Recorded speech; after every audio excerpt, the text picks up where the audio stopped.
Good afternoon and welcome to today's bill hearings for the House Health and Government Operation Committee. This is a virtual meeting, so I ask for your patience if we encounter any technological or streaming issues. This bill hearing is being streamed on the Maryland General Assembly YouTube channel. Remember, even though we're meeting on Zoom, we're going to adhere to our usual committee rules of one question and one answer from the panel, not one question and one answer from each member of the panel. The chair announced to us yesterday that we are allowing a follow-up question, but please keep your questions shorter than the expected answer. The bill sponsor or designee is allotted 5 minutes to present the bill. Up to 5 witnesses will each be allowed to speak for 2 minutes in support. Please stay in the hearing on the screen until the delegates on the committee have had an opportunity to ask questions. Next, up to 5 witnesses will each be allowed to speak for 2 minutes in opposition and then respond to questions. Please conclude your remarks when you see the timer finish, and the timer will be on the screen. Our first bill today is House Bill 180. The sponsor is Delegate Bagnell, and the bill is Interstate Medical Licensure Compact, Sunset Extension and Reporting. Delegate Bagnell.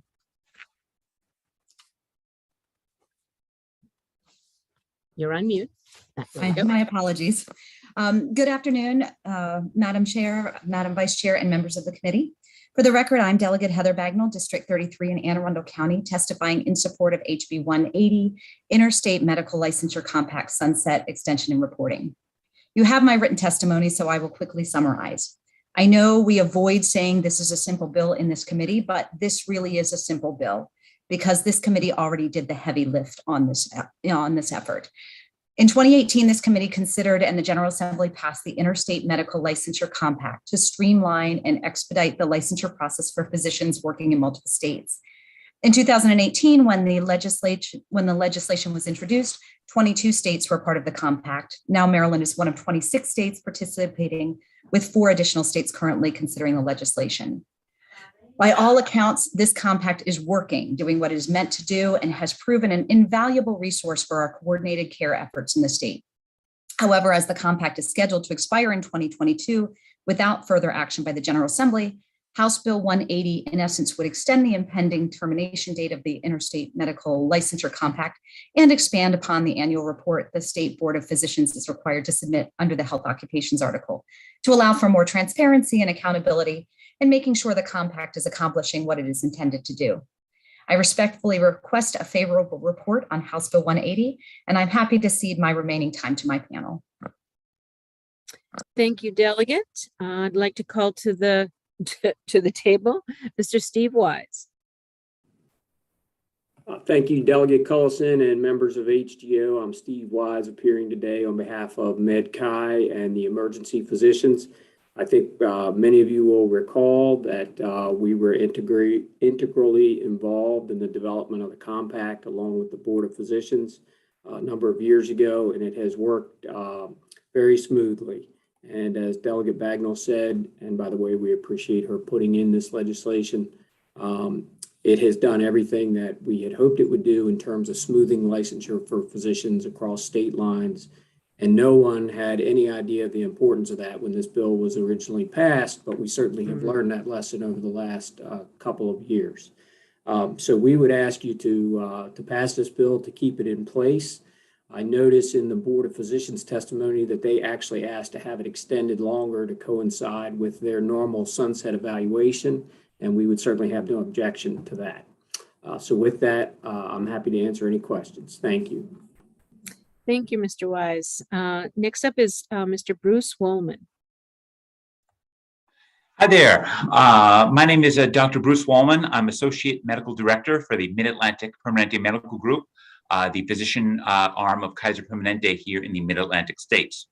I'd first like to thank Chair Pendergrass, Vice Chair Pena-Melnick, and members of the Health and Government Operations Committee for this time.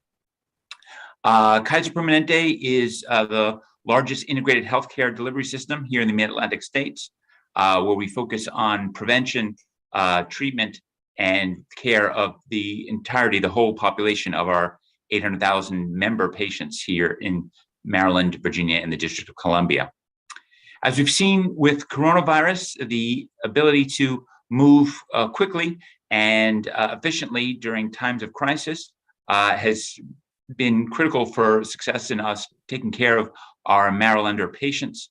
And we feel that having the ability to get medical licensure very quickly for our physicians is going to be paramount to help make that happen. The Interstate Licensure Compact will be a very able means of acquiring rapid licensure as is needed, and we will greatly be in support of this bill. We appreciate MedChi and our other physician colleagues for their support of this as well, and I'd be happy to take any questions at any time. Thank you. Thank you very much, Doctor. Next, Matthew Dudzik. Good afternoon. Matthew Dudzik with the Maryland Board of Physicians. As Delegate Bagnall and Mr. Wise said, I don't think there's a lot to say about this bill. It has been a great success in ensuring that there are multiple pathways to licensure for physicians in Maryland, and helping to keep a robust healthcare workforce in place. The Maryland Board of Physicians has issued almost 700 licenses through the compact. We've also issued almost 400 letters of qualification. We are strong supporters of the compact. We've been operating under it now for 3 years. In fact, our executive director, Christine Farrelly, was recently elected the vice chair of the compact. We are very happy to continue working under it. As Mr. Wise alluded to, and this is, we strongly support the bill as is. However, if we had one recommendation, it would be to extend the sunset date to 2030. That would align it with the sunset of the Maryland Board of Physicians. We just feel that would be a little bit cleaner. But again, we think it's an important bill, and we appreciate Delegate Bagnall for bringing it. All right, thank you. Thank you. Erin Dorian. Thank you, Madam Chair, members of the committee. For the record, Erin Dorian from the Maryland Hospital Association. I don't think I can add any more value than what you have heard here from the sponsor, and we thank Delegate Bagnall for bringing this bill and from the other witnesses. MHA supported the legislation to authorize the compact in 2018. We continue to support the compact, and we will not take any issue with the board's recommendation to extend it to align with their sunset review. So with that, I will cede the rest of my time. Thank you. That concludes the panel, the sponsors panel.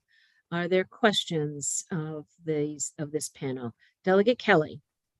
Thank you, Madam Chairman. Just a really quick question for the sponsor. We heard from MHA and MedChi that they were okay with the proposed amendment. It seems to make sense to me. I just wanted to make sure it was okay with you. Absolutely. It made sense, and it is a cleaner way of aligning those reporting deadlines. Excellent. Thank you so much. Thank you. Delegate Krebs. Thank you, Madam Chair. This question is not specific to this, but close. Given the extra staffing, I guess, needs to do this, how are you doing with staffing to be able to get done during COVID and to process these extra licensures? I had to take myself off mute. The Board of Physicians has been able to, throughout COVID, to maintain our full level of staffing and continue issuing licenses, both with the compact and licenses, through the standard method as well. We don't foresee any significant changes to that. We do believe that our staffing is sufficient currently to meet the needs. I believe we mentioned this in the fiscal note as well, but because we've already kind of restructured our board around processing these, we believe that there will be no additional resources required beyond that. No, thank you. We just want to make sure. I know some boards have had some staffing challenges during COVID, and with this extra, I just want to make sure you guys were okay. Thank you. Okay. Are there any other questions from the committee? Seeing none, that concludes the hearing on House Bill 180. Thank you very much, delegate and panel. We'll proceed to the next bill. And I am actually going to move to the third bill on the agenda because Delegate Stewart is testifying in another committee. So we will go to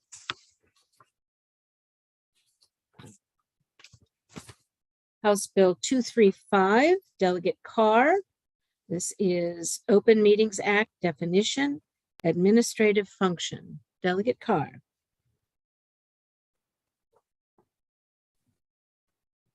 Thank you, Madam Chair. Can you hear me okay? Yes, we can hear you. Thank you. Great. Good afternoon, Madam Chair, distinguished colleagues. For the record, my name is Al Carr. I'm pleased to be the lead sponsor of House Bill 235, a bill that strengthens our democracy by improving our Sunshine Law, the Maryland Open Meetings Act.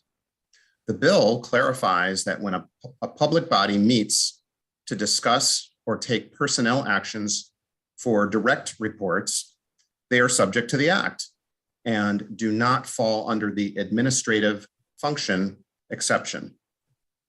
A public body's personnel actions like hiring, firing, demoting, conducting performance evaluations, and compensating employees currently fall into a gray area. In the Open Meetings Act manual, the Maryland Attorney General has long advised that the best practice for public bodies is to meet in closed session using the personnel exception rather than the administrative function. House Bill 235 simply codifies this best practice, thereby eliminating situations in which there is an appearance of secrecy. The bill only applies to employees who report directly to the public body. The bill is in the same posture as House Bill 920, which passed the Health and Government Operations Committee in 2021. Due to concerns expressed by the Open Meetings Compliance Board, Chair Pendergrass recommitted HB 920 back to committee.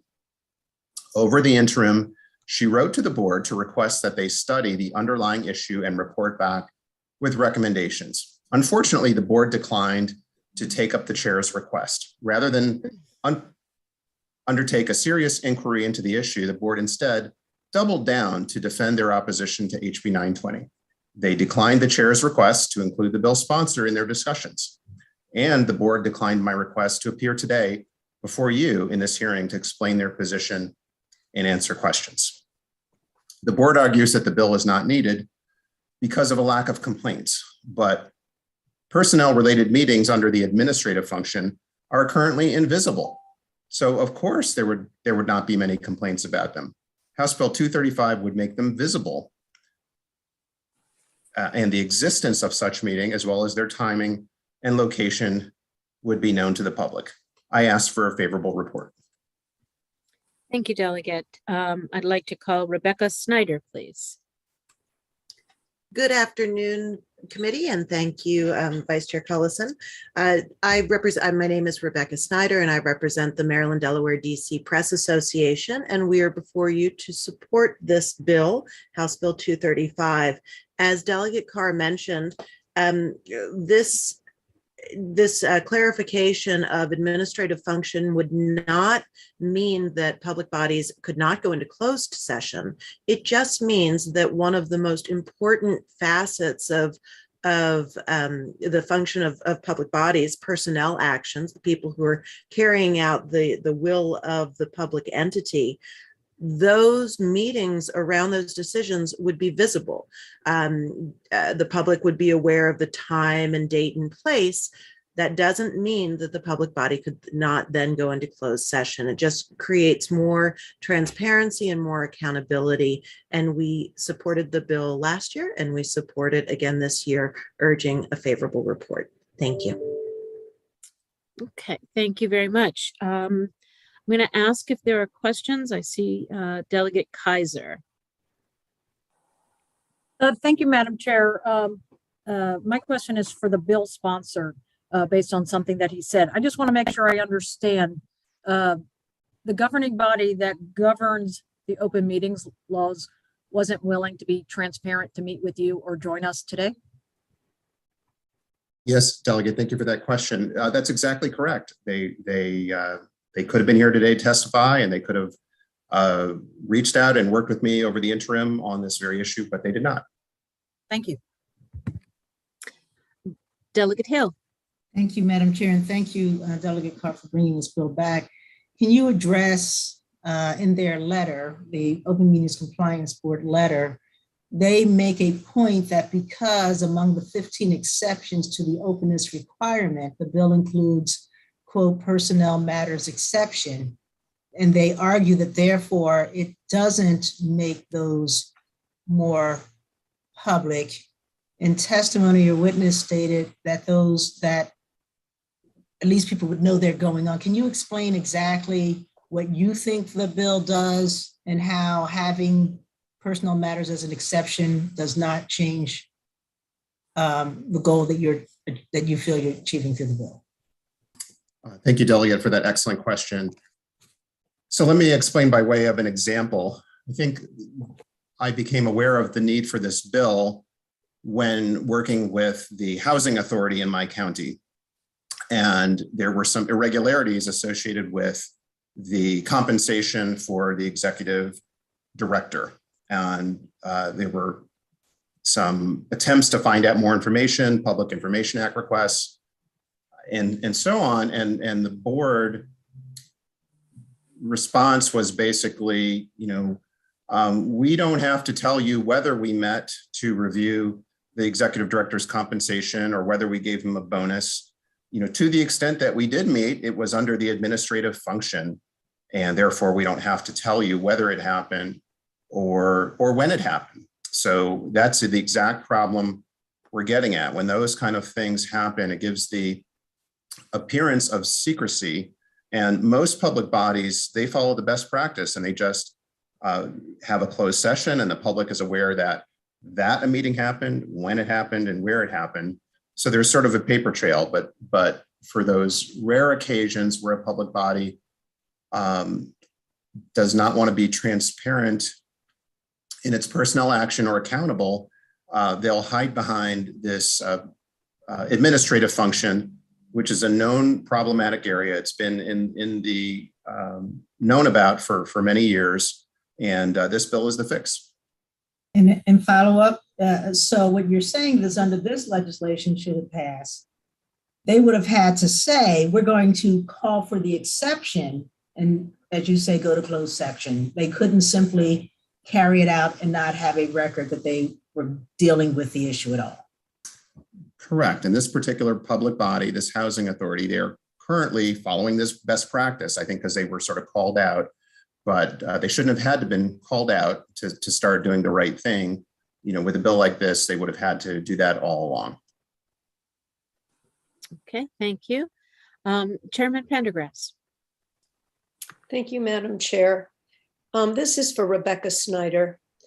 I'm trying to understand an example, and the one Delegate Carr gave was probably a good example to use of how this actually makes things better. How does the public knowing that a meeting has occurred make something better? Well, thank you for your question, Chair Pendergrass. I believe that this would make things better because you're providing that trail essentially. So when a public body has to go into closed session, there's a reason why it's going to closed session. It sort of creates a series of events to say, okay, this is when this promotion was discussed, or this is when and how a candidate was reviewed, so that you're creating more transparency in the process. And the closure statements, when a body comes out of closed session, you do have to provide some information about what transpired during the closed session. So I think it creates a wider window, or a bigger window into the actions of the public body. Thank you, Madam Chair. Thank you. Are there any other questions from the committee for this panel? Okay, then we have Craig O'Donnell, who is favorable with amendment. So, Mr. O'Donnell? Yes, hello to everyone on the committee. I support the bill. I testified last year in favor of the bill, and I've submitted some written testimony which goes into a little more detail. What I wanted to point out here is that for more than 15 years, this gray area, this administrative gray area has existed because the compliance board has ruled that if an employee's position is defined in a statute, then dealing with anything to do with that position could be administrative in nature. That has to do with the imprecise nature of how administrative matters are defined, and that's an issue that's beyond us today. But the public does have the right to know what's happening with senior staff. Junior staff, people who do not report directly to a public body, would be discussed using the personnel exception that already exists. It's only the jobs or the positions that tend to be defined in a formal document like statute that can slip into this area. So that I hope that clarifies it a little bit. I'm not a public speaker, but the OMCB, the compliance board, spends a lot of time explaining the gray areas in the administrative function. And this would remove one area that they can simply not spend time explaining anymore. Thank you, Mr. O'Donnell. Are there questions for this witness? Okay, then this concludes the hearing on House Bill 235. Thank you all for your testimony. And we're going to, Delegate Carr, I'm going to let you finish up your bills. We're going to go to House Bill 246, Open Meetings Act, notices, closed sessions, and minutes, retention periods, online posting, and public inspection. Delegate Carr.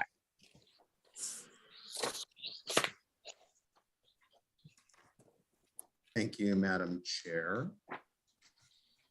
Good afternoon, colleagues. For the record, I am Delegate Al Carr. I'm pleased to present House Bill 246, which is intended to improve public confidence in our government by strengthening the Open Meetings Act. It improves public access to meeting documents in three ways. First, it increases the retention period for meeting notices and closing statements to 3 years from the current 1 year.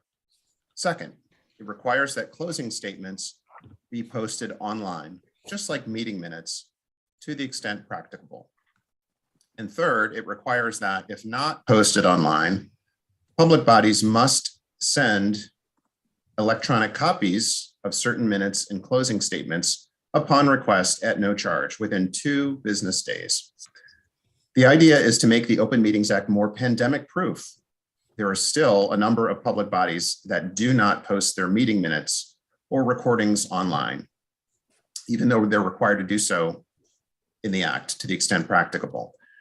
And many government offices have been closed or had limited hours during the pandemic, making it difficult to fulfill the act's requirements that minutes be available for immediate public inspection in person in an office. The fallback is to rely on the Maryland Public Information Act. But under the MPIA, custodians have up to 30 days to respond, and some jurisdictions suspended the 30-day requirement under cover of the state of emergency. I am in support of the amendment suggested by the Maryland Association of Counties that would clarify that the minutes have to be approved minutes for them to be made available in this way. In their informational letter, the Open Meetings Compliance Board shared 2 concerns with the bill. Again, they declined my request to testify orally before you in this hearing to explain their position and answer questions. The board does a fantastic job of reacting to complaints and interpreting the act. I greatly appreciate that. They do a wonderful job in issuing their opinions, but once again, they fall short on their other legislatively mandated duty, which is to review and make recommendations to improve the act. I respectfully ask for your favorable report. Thank you, Delegate. I'd like to call Mr. O'Donnell back to the table. Hello, everyone. Again, I'll simply read part of my written testimony. We know that minutes are universally prepared in something like Microsoft Word and circulated electronically among the members of a public body. So there really is no impediment to responding to an email asking for the approved minutes. The language in the Open Meetings Act itself should control the availability of electronically produced and circulated meeting documents rather than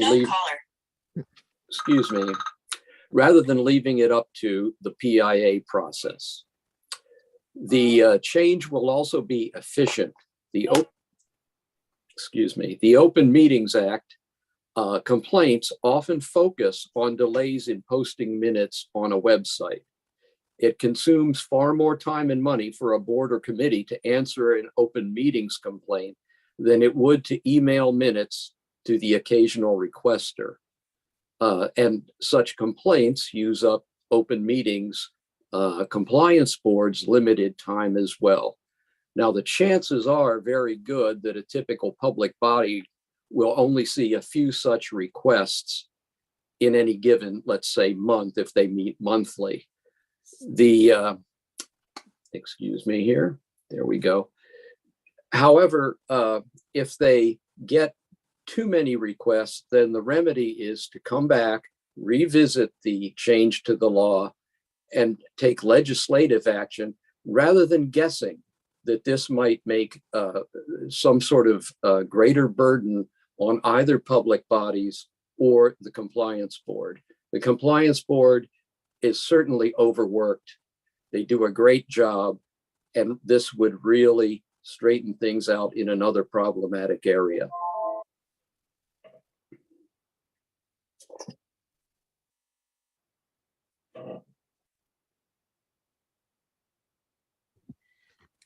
Thank you very much, Mr. O'Donnell. Rebecca Snyder, please. Good afternoon, committee. I'm Rebecca Snyder with the Maryland, Delaware, DC Press Association. We are in support of House Bill 246. I feel like the sponsor and Mr. O'Donnell stated very succinctly, we don't need to retread. We feel like this is common sense. It's easily achievable if a public body is not going to post approved minutes, which that recommendation does make sense. If they're not going to post them online, there should be an expedient way for citizens and press to get approved minutes. Email is certainly an appropriate way to do that on request, and we urge a favorable report. Thank you. Thank you. That concludes the favorable panel. So are there any questions of this panel? I see Delegate Hill. I'm sorry, it's Delegate Krebs. Okay. No, I'm sorry. Delegate Hill, it was you. All right, sorry. Ms. Snyder, MML, who opposed the last bill that you all presented, has asked you for an amendment on this one. Have you all, basically, they're concerned about the 2-day digital response timeline, and they're asking that that portion remain as it is now. Do you have a response to that? So I think it's important to have some sort of deadline. Under the PIA, they have 30 days in which to respond to a request. That for something as transactional as approved minutes, one would hope that they could turn that around very quickly. I think there might be ways to argue about the timeline. It's not my bill personally, so that would be up to sponsor Carr to make that determination. But it's my feeling that once the minutes are approved, they are in an electronic format. Usually, ideally, they would go up on the website. Barring that, there should be an expedient way to share them with members of the public. Thank you. Thank you. Now Delegate Krebs. Thank you. And I addressed this question to Rebecca Snyder. Rebecca, I've noticed in the last year or two, a lot of the meetings are the actual link to the meeting live, and then you can go back and archive it, are available, which is great. But I've also noticed that some of our jurisdictions are not keeping minutes anymore. And I know in the law it says they must. So the question I have is, are they required to keep minutes? Because let's say a meeting is 2 hours long. How do you get to the point of what was approved and what was not approved? Like in minutes are just, you can read down real quick and say, here's what was approved versus watching 2 hours of a meeting. So in your determination, has that been a problem? And are they required to have written minutes, or can a link to the 2 hour meeting be the document that they forward to you? Thank you, Delegate Krebs, for the question. I find it problematic. I think we all, have been in the situation where we're wading through, a 2 hour plus hearing, trying to figure out, well, when did this action occur? And certainly written minutes just make things so much easier. There's also, when you get into issues of access, not everyone has the ability to wade through a link like that. And so we do feel like it's a best practice to have written minutes. I believe that in some instances that it's evolving. There's been more and more requests to have the link or the recording of the meeting stand as minutes. We don't feel like that's a best practice. I don't think that serves transparency in the best possible way. And I believe that it's different for different jurisdictions. I think the world is changing a little bit, but we prefer written minutes. No, and I just asked Delegate Carr, I think in the law, it requires them to have minutes. And I think it's something we need to look at, because we're requiring something here, and a lot of our jurisdictions are not doing the written minutes anymore. And I think we should sort of clarify what the expectation is as we're doing these recorded meetings. And right. If memory serves, actually, I think Carroll County might be one of those places. And of course, you're brushing up against that, where the link or the recording is allowed in place of minutes. I think that's a bad idea, but we work with what we have. It's much better to have the written minutes. It's nice to have both. Thank you. Well, thank you. Thank you, Delegate. Mr. O'Donnell, we typically don't let panelists ask questions, only members of the committee. Delegate Bagnall. Thank you, Madam Chair, and thank you to the bill sponsor. I think I know the answer to this question, but I just wanted to clarify that extension from 1 to 3 years of record keeping, that is prospective. Is that correct? And what is the sort of trigger date for maintenance of those minutes? Thank you, Delegate. That's a great question. So yes, it would be prospective. And so we're not changing the trigger. We're just saying that it would have to be retained for longer than it is today. Thank you. Okay, are there any other questions from the committee members? Seeing none, that we will go to the panel of favorable with amendments, and we'll begin with DePaul Nibber. Thank you, Madam Chair, members of the committee. My name is DePaul Nibber. I'm here on behalf of the Maryland Association of Counties in support of HB 246 with amendment. This bill is mostly a common sense initiative to increase transparency and ensure government bodies are accountable to their respective communities. The issue for many counties has been brought up with HB 246 is its provision regarding the availability of minutes, which would require minutes be available electronically within 48 hours of receiving a request. As noted in our written testimony, for certain bodies, minutes are subject to approval, a process that can take weeks and can take quite a bit of time to construct. This latter issue is especially pronounced for smaller committees and work groups within county governments. That said, we offered an amendment, which we're happy to hear is a friendly amendment to address these concerns in our written testimony.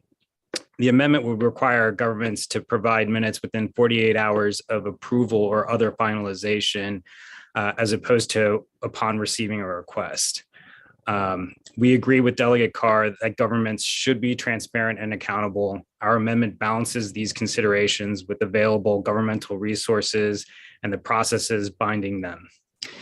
For this reason, we urge a favorable with amendments report on HB 246. Thank you. Thank you, Mr. Nibber. I'll call Justin Fiore. Good afternoon, Madam Chair and HGO members. My name is Justin Fiore here on behalf of the Maryland Municipal League. In support of House Bill 246 with amendment, our members like the idea of pandemic proofing their processes and are amenable to records retention changes in the bill.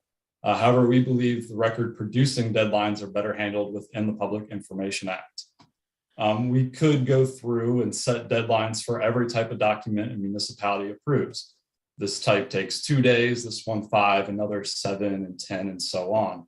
But that would become way too complicated and redundant because the Public Information Act already compels a custodian to grant an application promptly and produce a record immediately or within a reasonable period that is needed to retrieve the record. There should be no serious delay on these types of documents or they would already be in violation of the Public Information Act. And for clarification, even if we do think a document would take up to 30 days, we have to respond within 10 to say that. That said, the Public Information Act does provide some flexibility to a custodian who may be out sick from the pandemic or for any other reasons for more than 2 days. We might have a part-time clerk in some of our municipalities, and if that individual is out sick, there isn't someone answering. Our concern is that we could see numerous and frivolous Open Meetings Act violations under the bill. So we ask for a favorable report on House Bill 246 with an amendment to strike or amend those provisions to match the PIA framework. Thank you for your consideration. Thank you, Mr. Fiore. That concludes that panel. Are there questions of this panel with amendments? I have a question, Mr. Fiore. Have you had that discussion with the sponsor? I've expressed our concern, yes. Okay. Okay, any other questions? Seeing none, that concludes the hearing on House Bill 246. Thank you all for your time and testimony today. We are going to move to House Bill 152, sponsored by Delegate Stewart. And this is Public Advocate Act of 2022. Welcome to HGO, my District 19 colleague. Thank you very much, Madam Chair. I've got a fun one for y'all this afternoon. So for the record, I'm Delegate Vaughn Stewart. This is House Bill 152. So as this committee knows all too well, if the pandemic has taught us anything, it's that government effectiveness is a life or death issue.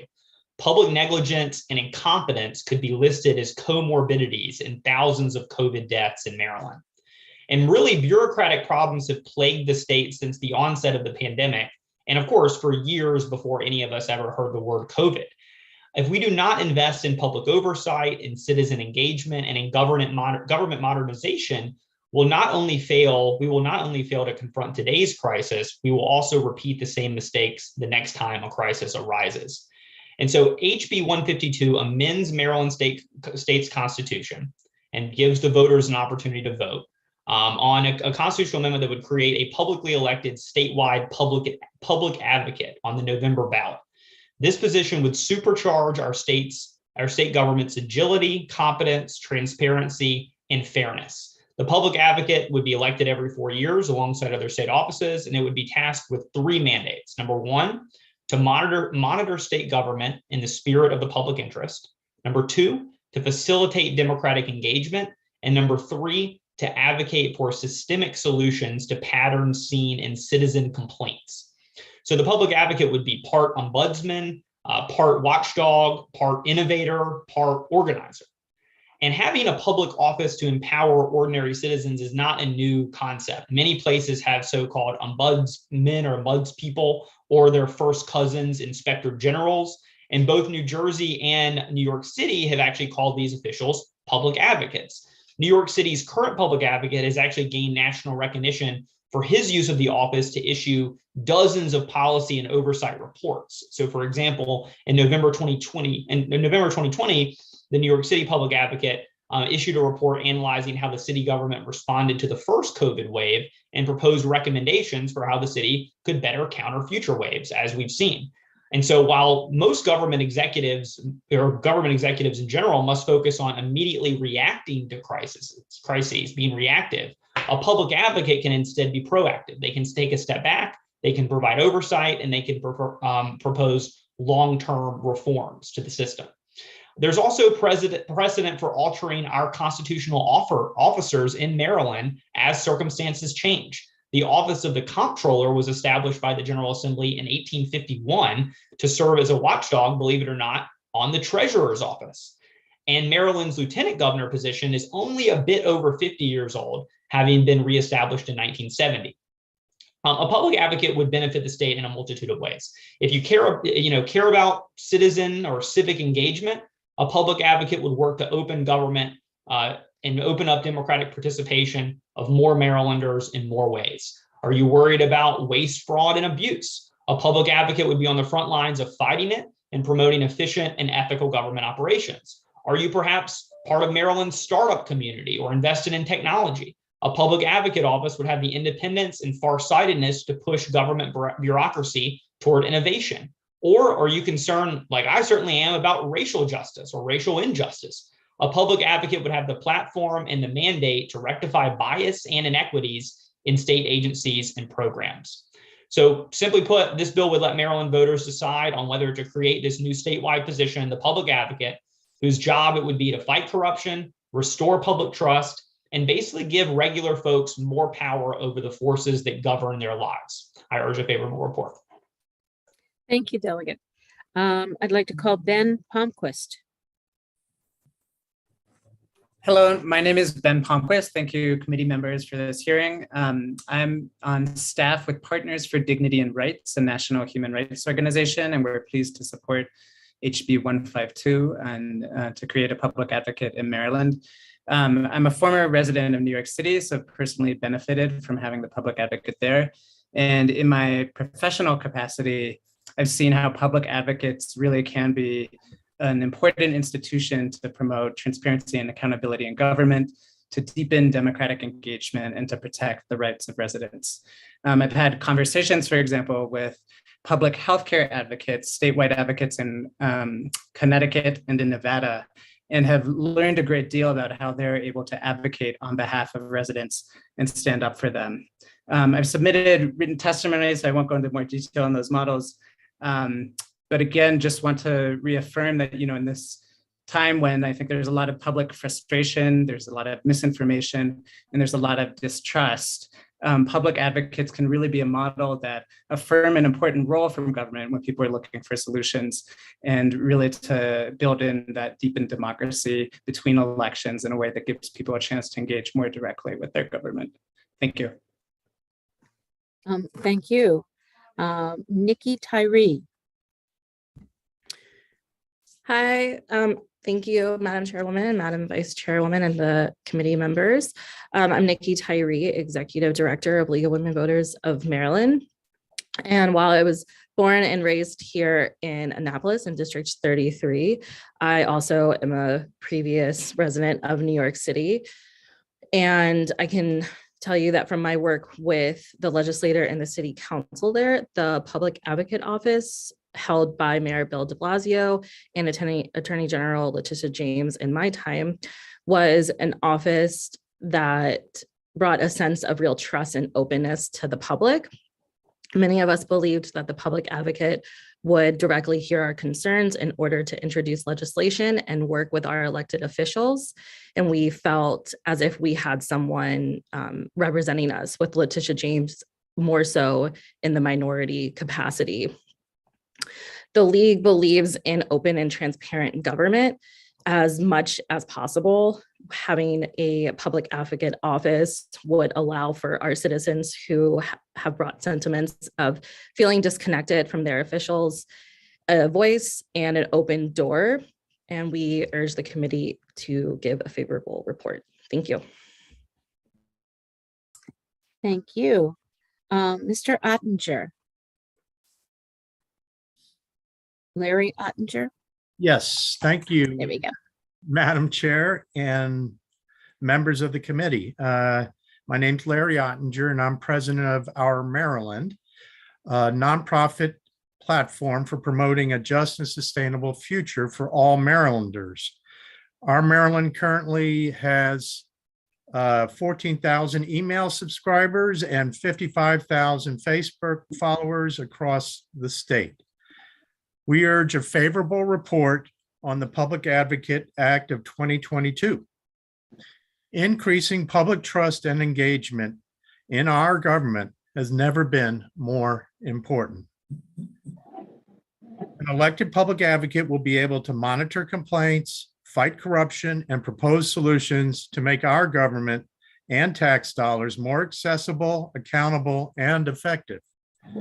In recent years, Marylanders have seen multiple instances of malfeasance, misuse of public funds, and lack of transparency around issues such as unemployment insurance, public transit, COVID tests, and many others, including state and local resignations around public corruption charges. Because of limited capacity and structural gaps in governance, these oversight and accountability issues often fail to get investigated, and systemic problems linger without being adequately addressed. This proposed act is nonpartisan. The Public Advocate Act will provide an opportunity for Maryland to lead the nation with responsive and accountable government. Thank you. Thank you. That concludes this panel. Are there any questions? Delegate Rosenberg. Thank you, Madam Chair. Delegate Stewart, why do we need a constitutional amendment to achieve the objectives of the bill? Can the objectives be achieved without having this a position that is constitutionalized, if I may? Well, I think that there are a number of ways to tackle what a public advocate would be charged with tackling, right? I mean, we see legislation session after session to deal with different discrete parts of this, to either open up the government to more people, or to listen to citizen complaints, or to fight corruption or waste or abuse, right? I mean, these are problems that have plagued our state, the country for years and years, and there are a number of different ways we can tackle them. I mean, one way would be, for example, passing a law to give more duties to an existing constitutional officer. And I certainly don't think that we should just stop fighting, having other tools to solve these problems. But a public advocate, a statewide elected official who has this charge, and this would be, these duties to promote democratic engagement, to fight corruption, waste, fraud, and abuse, I think that gives us one more tool in the toolbox to accomplish what we want to do here, which is ultimately to try to create a more open, fair government and to restore the public trust. Thank you. Delegate Chisholm. Thank you, Madam Chair. And thank you, Delegate Stewart, for bringing this. I do have a question. I'm looking at the letter of opposition from the Maryland Judicial Conference in regards to separation of power. Have you had any conversations with them, and what was discussed? Is there any middle ground? I have, Delegate Chisholm, and I actually really appreciate you mentioning this because I forgot to mention it myself.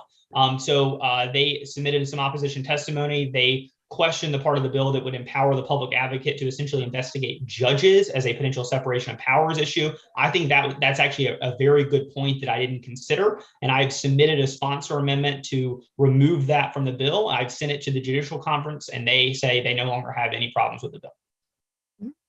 Thank you, sir. Thank you. Okay. Delegate Lewis.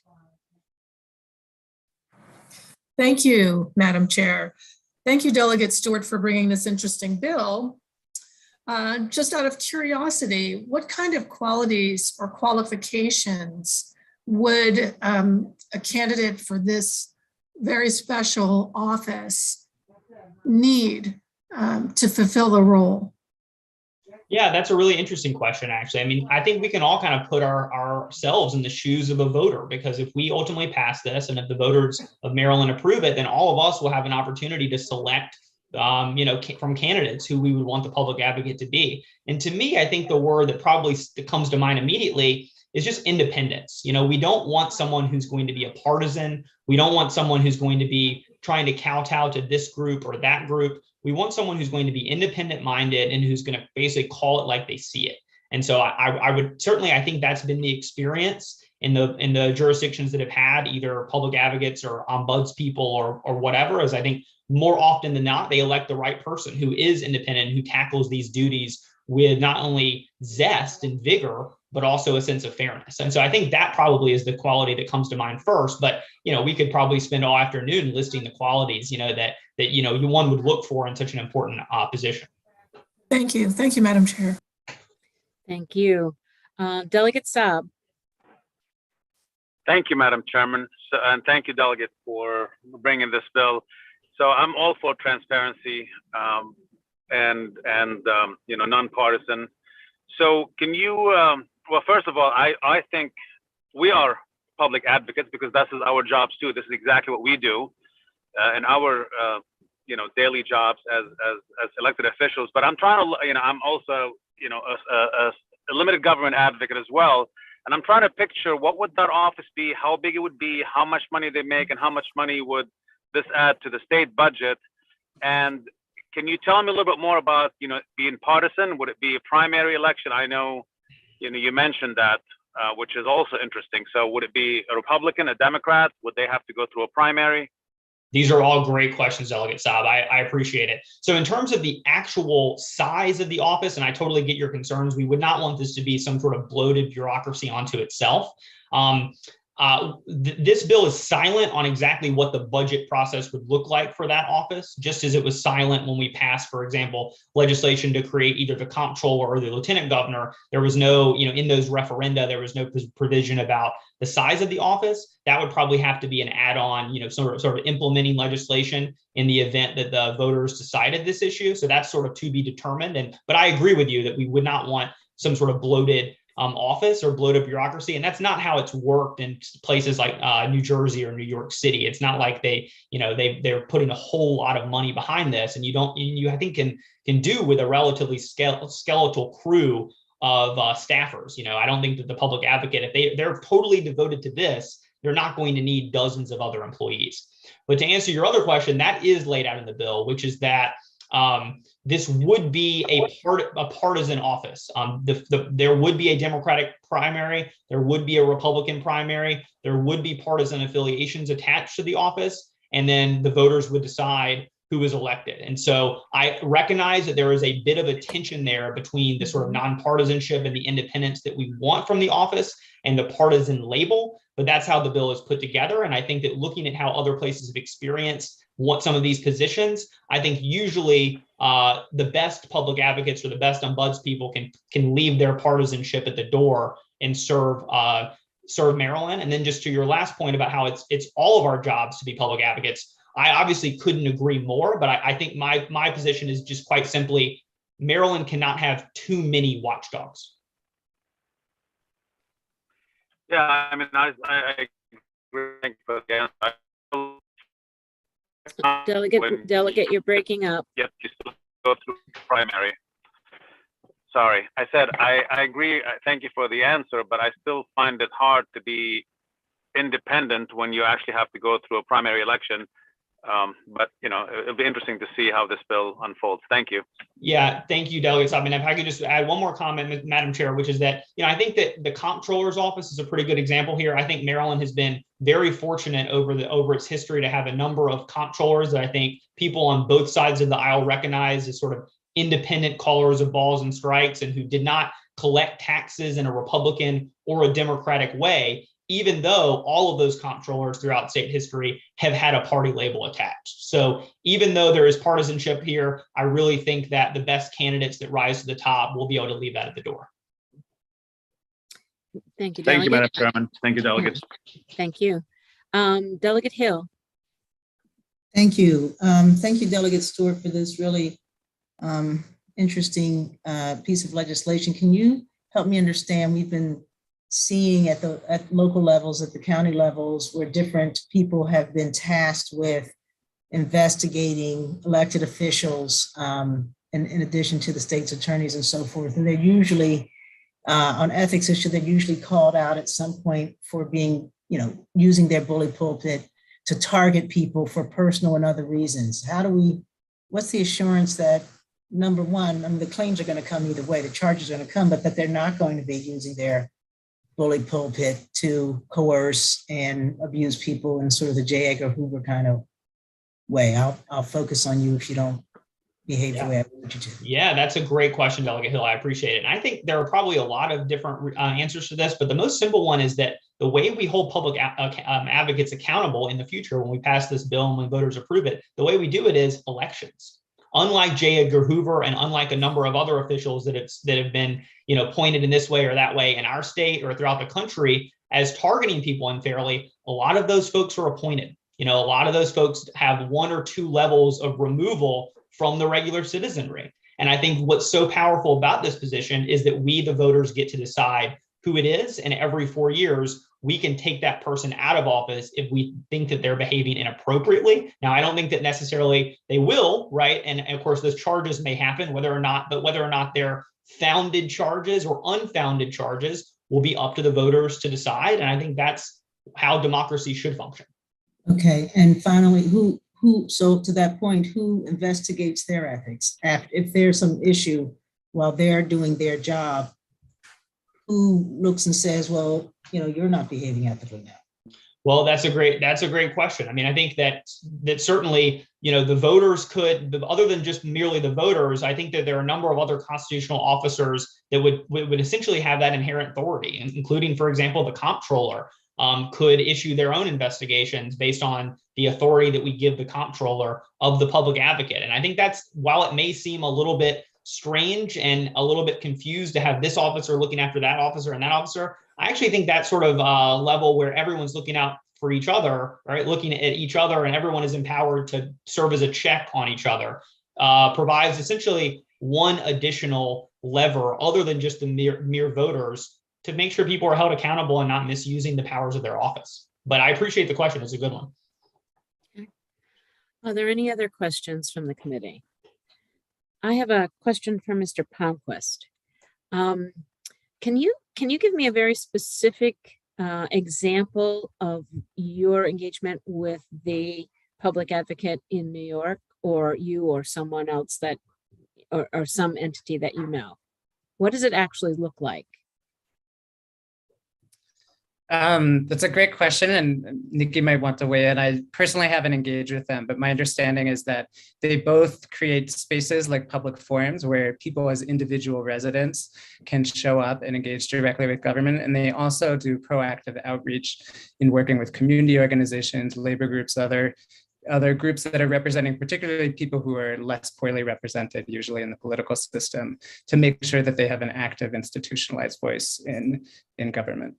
Okay, thank you. That's very helpful. Delegate Kipke. Thank you, Madam Chairman. Just a quick question for the delegate or any of his panelists, but just one person. New Jersey and New York has been mentioned.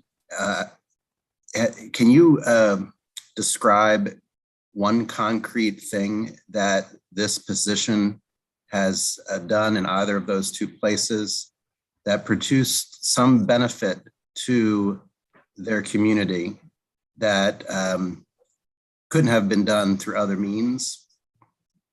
Yeah, so it's a great question. And actually, I really tried, and this also to the chair's question, I really tried to get Mark Green, who was the first New York City public advocate to come testify. He unfortunately had a conflict at the last minute. He could have gone through all of the accomplishments of his office, but he was widely heralded by people on both sides and by publications as doing a lot with the office as sort of its first instigator. I would point to 2 things that come to mind. Number one, the public advocate played a really instrumental role in kicking off New York City's 311 system of essentially creating a citizen complaint process through 311 where you could call a number, get information, but then also issue complaints. And the public advocate office in New York has actually developed accordingly, where basically it's almost like a complaint responder, where they address citizen complaints if there's a sort of direct way to do it to fix people's problems, but they also look at things systemically. And so, for example, there was a complaint about cigarette vending machines in the mid-90s in New York City. Now, this is obviously because, I'm a teenager, this is well before my time, but there used to be cigarette vending machines, I understand. And in New York City, this idea originated from a citizen complaint where someone said, why do we have these? They're located near where children play or go to school.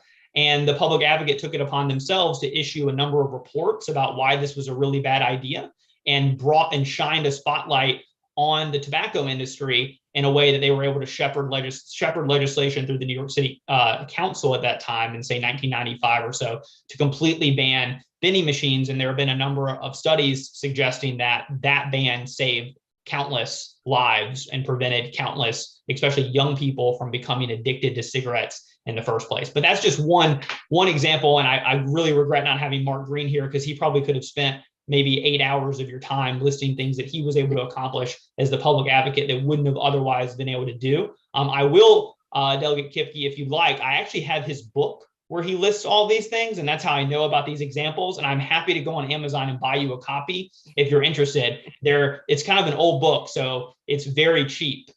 So I'm happy to send you maybe a used copy if you're interested. But the short answer is the public advocate elsewhere has been extremely successful in changing citizens' lives for the better. And Chairman Pendergrass, last question.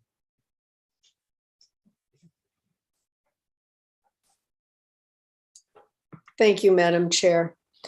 The question was in my mind and I was going to pass on it, but when you brought up your specific example, Delegate, it caused me to feel a need to ask the question. I had that vending machine bill back in the day, years and years ago, and it was a problem to get it through what then was, I don't even remember what committee it was, but I think it was Judiciary, because I think it was Joe Valerio, and Sandy may have been there for that. At any rate, and what it reminded me is that that's kind of our job. We get complaints from citizens. We follow up on those complaints. We change the laws to protect people and help people. And I'm puzzled by why you believe that we need someone else doing that job when that kind of is our job, oversight. Yeah, well, I think that that's a great point. And it certainly goes back to the earlier point that at a certain level, there are overlapping positions that are accomplishing the same tasks. But I think that the public advocate office is unique in that there is an office and they have a multitude of staff in, say, New York City that can produce reports. And so one piece of that puzzle in New York City about passing that legislation, now the public advocate couldn't pass the bill. Anyone could have gotten a civic complaint, but the reason the public advocate was able to step in and change the course of history, expedite that outcome in New York City, is that they were able to develop reports and studies themselves from the office. They had a staff of experts who were able to look at the problem, to compile the literature, and to produce reports that caught the public's attention. And so while we are all technically capable of doing that, legislators in Maryland, especially because of our part-time status, are not generally devoting a whole lot of time to issue independent reports that are hundreds of pages of long on multiple issues. And so that goes back to the other example I mentioned, that the current New York City public advocate issued a really interesting report on the city's response to the first COVID wave that other elected officials and legislators have actually used to implement policies to try to halt their Omicron wave. And New York City went from the epicenter of the COVID pandemic to one of the safest places in America in the wake of that. And so, to your point, it's absolutely true that our obligations and duties as legislators will sometimes dovetail with the public advocates, but I don't think that it's completely the same. And I think that the experience in New York City is that a public advocate can make an independent difference and use the powers of their office to go above and beyond what legislators would be able to do individually. Okay. Are there any other questions from the committee? Seeing none, that completes the hearing on House Bill 152. Thank you very much, Delegate, and your panel. We're going to move to House Bill 260, back to Delegate Carr, State Board of Physicians dispensing permits. Delegate Carr. Thank you, Madam Chair. Good evening, and also to my distinguished HGO colleagues. For the record, I'm Delegate Al Carr, and I'm here as the lead sponsor of House Bill 260. The bill transfers oversight of the inspection of the offices of physicians who prepare and dispense a prescription drug or device from the Office of Controlled Substances Administration, or OCSA, to the State Board of Physicians. The bill also moves related provisions from the Maryland Pharmacy Act to the Maryland Medical Practice Act. The Board of Physicians must enter and inspect a physician's office within 6 months after issuing an initial dispensing permit and at least once during the duration of a renewed permit. The board must report any violation related to controlled dangerous substances found during the required inspections to OCSA. Let me turn it over to my panelists who can provide more information about the rationale for the bill and the details of its provisions. Thank you, Delegate. Then next up is Stacy Darren. Yes, hello, committee. Can you hear me? Yes, we can. Okay, so I'm Stacy Darren. I'm counsel to the Board of Physicians, and I'm basically just here for any legal questions that arise. Matthew Dudzik is going to be doing the main presentation on behalf of the board. Okay, then why don't we go to Matthew? Matthew Dudzik, please. Hi, thank you. Matthew Dudzik with the Maryland Board of Physicians. Before I get too far into House Bill 260, I wanted to talk a little bit about the current process for physicians who wish to dispense prescriptions directly from their offices. Physician dispensing is currently allowed under Maryland law, provided that the physician obtain a dispensing permit from our board. These physicians have various requirements and standards that they must meet regarding things like labeling, storage, record keeping, and so on. To enforce these standards, the Pharmacy Act currently requires that these permit holders receive periodic inspections. Right now, those inspections are conducted by the Office of Controlled Substances Administration. However, because disciplinary authority over these dispensing permits lies with our board, OCSA is essentially tasked with acting as a middleman. Once their inspectors finish their inspections, the completed reports get sent back to the office, to our office for processing. This level of back and forth between the agencies creates a number of delays. It creates duplicated effort. Because a separate agency is performing the inspections, the board has no clear idea of when the inspections will occur. We cannot begin any investigation until we receive the inspection report back. And because OCSA inspectors don't collect evidence for the board, in cases where violations are noted, we typically have to re-inspect the office with our own board inspectors. It's an unnecessary delay that drives up costs and prevents us from acting on dispensing violations in a timely fashion. So HB 260 is very simple. We are not changing any of the requirements or standards for dispensing physicians. Instead, we are moving the language to the Maryland Medical Practice Act and making the board responsible for performing these inspections.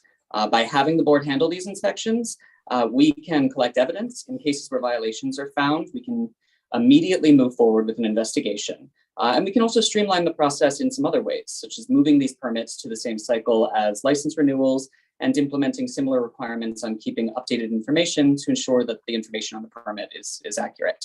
All in all, we believe this is one of the rare instances where we can both reduce unnecessary expenses and at the same time improve proper oversight and regulation. We urge the committee to submit a favorable report on HB 260. Thank you. Thank you, Mr. Dudzik. I'd like to call Dana Kaufman, please.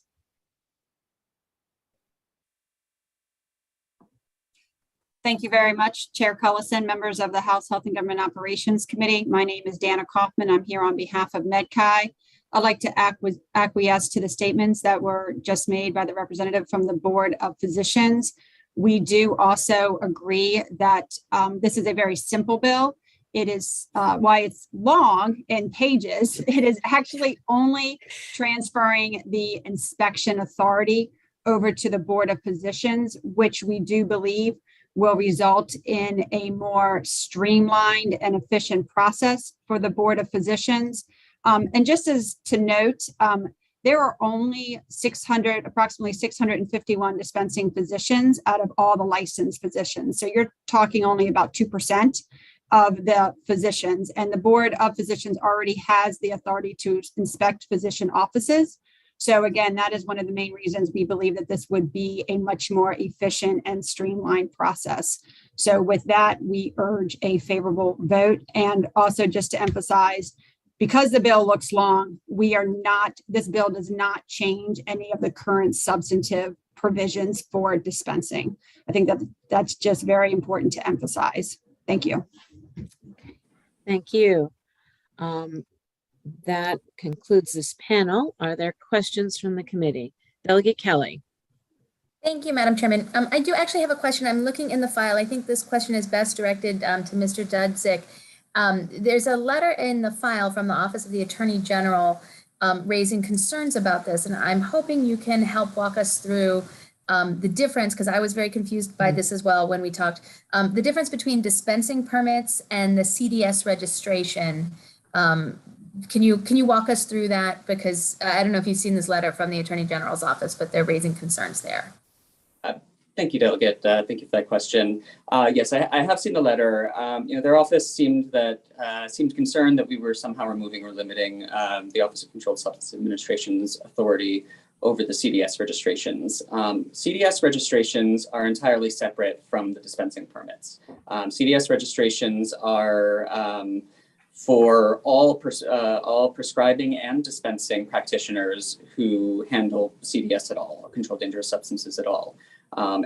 Just as Donna Kaufman just referenced, there's 651 dispensing permits that the board has issued. There are over 20,000 CDS registrations. So it is a significant difference. I want to be clear that we are not in any way removing or limiting the Office of Controlled Substance Administration's authority over the CDS registration. That authority is granted to them under Title V of the criminal law. We are not touching that. We have no desire to limit or remove their ability to fulfill their duties. And in fact, our hope is that we can help free them up to focus on the core duty of protecting the public through those registrations. We actually, prior to the hearing, we spoke with the operations manager at OCSA just to get some updated figures, and she clarified that there has never been an instance where OCSA has initiated an independent action or sanction based on these dispensing inspections. So these dispensing inspections, they are solely acting as a middleman inspector and then passing the reports back to our board for any action. Thank you very much for that. I appreciate it. Thank you. Delegate Saab. Thank you, Madam Chairman. And the question that I have is actually simple. Did the the OCSA have the opportunity to review the proposal? And are they opposing it, or what's their position? Thank you for that question, Delegate.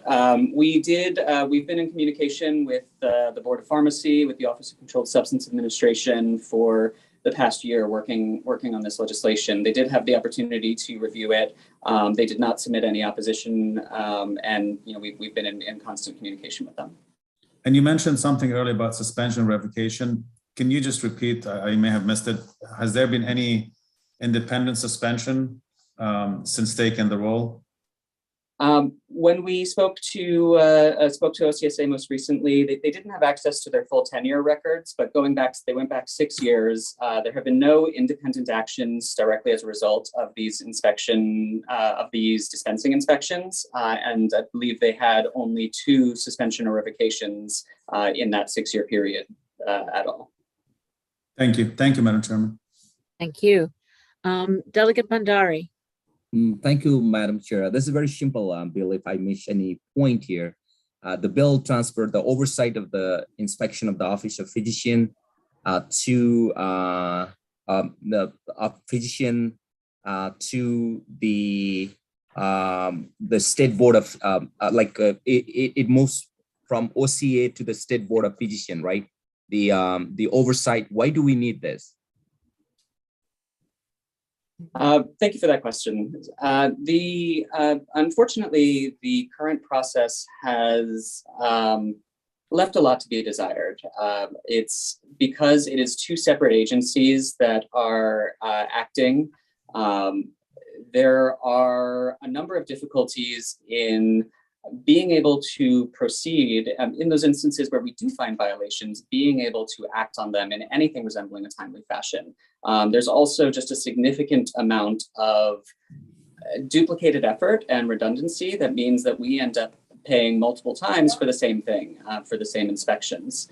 And then finally, the board This will also provide in cases of serious issues where we're concerned about bad actors doing things like overprescribing. This will actually provide the board with a proactive means to get into some of these offices and inspect these facilities, inspect these offices before a complaint is filed. Because right now the board is a complaint-driven agency. We only get involved when a complaint is filed. In the case of something like overprescribing, the number one most common reason a complaint gets filed for to begin an investigation is because a pharmacy notices something suspicious. They'll notice a number of out-of-state, a number of prescriptions coming in from out-of-state individuals or things of that nature. That check doesn't exist when a physician is dispensing directly from their office. But there are a number of other red flags that we have the ability to review and could potentially catch early on in the process, rather than waiting for the worst to happen and a family member to file a complaint. Thank you. Delegate Johnson. Thank you, Madam Chairman. And this question is for Matthew. Do you think by siloing or creating another silo of inspection and taking it out of the Office of Controlled Substance Administration, do you think that would inhibit maybe investigations that were being done by law enforcement that work with the Office of Controlled Substance? Thank you for that question, Delegate. I do not believe so. The Board of Physicians frequently is tasked to work with law enforcement in the course of its standard inspections. So I don't see any reason why that would not be the case with these inspections.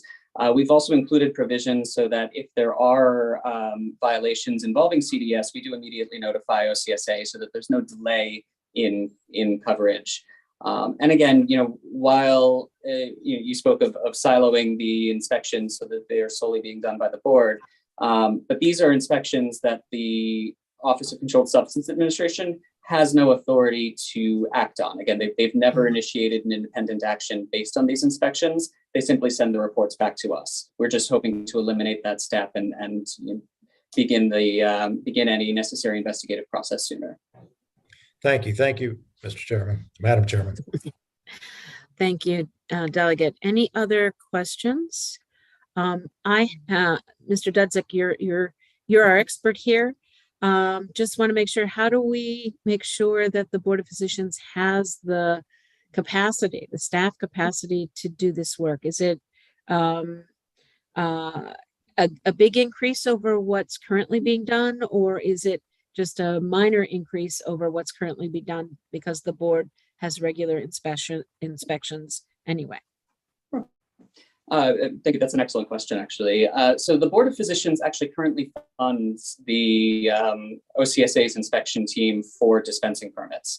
We currently fund 3 positions within OCSA, and we've mentioned in our fiscal note, we would foresee just transferring those positions back to the board. So it would actually not involve any additional expenses to the board because the board is already funding those positions. We do plan to, once we kind of move things over to the board, and again, we reference this in our fiscal note, we do plan to, assess the costs as time progresses. But we believe that if anything, this will represent a cost savings rather than increased expenditures.